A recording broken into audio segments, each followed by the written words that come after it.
Morgan devised a system of using these recombination rates to approximate the distance between genes on a chromosome. Of course, as I mentioned earlier, some recombinations are more common than others, which can make this a rather inaccurate way of approximating distances between genes. However, it is useful for approximating where the genes are in relation to one another.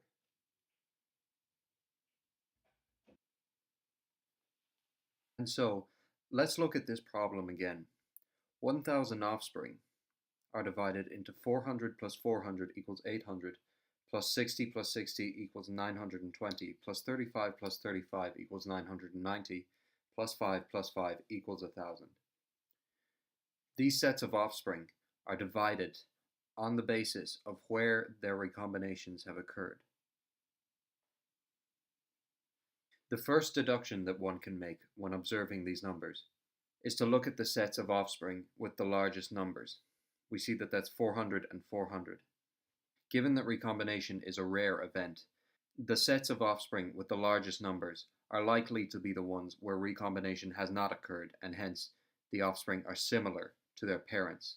And so we see that there are 400 white-eyed, ebony, and curly-winged Drosophila, and 400 normal Drosophila. These two sets are similar to the parents, and so we had a parent with a normal chromosome and a parent whose chromosome bore all three of the mutations: white-eyed, ebony, and curly-winged.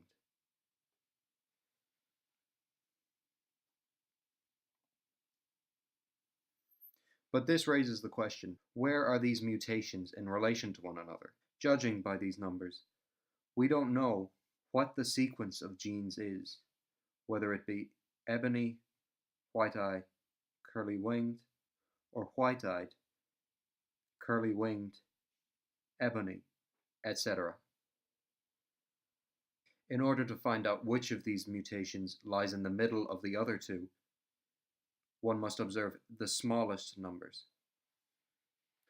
We already know that recombination is a rare event. It could happen here, between these sequences, which would result in this sequence, or it could happen here, which would result in this sequence. However, what is least common is for two recombinations to occur within the same chromosome, which would result in this sequence. Now we will use the parental set of the offspring and contrast them with the sets where recombination did occur.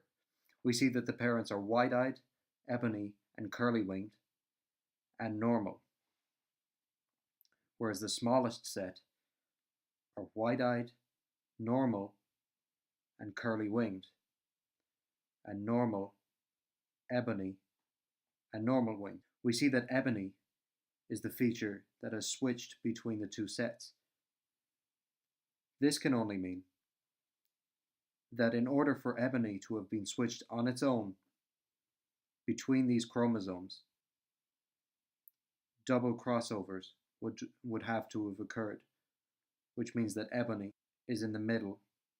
Now that we know which of the three mutations lies in the middle of the other two, we can calculate the recombination rates between each of these traits and use Morgan's system to approximate the distance between each of these mutations, between white-eye and ebony and curly-wing, and hence the overall distance. Let's observe each of the positions where this particular recombination occurred, that being here and here. We take the number of progeny in which this recombination has occurred, that being 60 and 5, and we add them.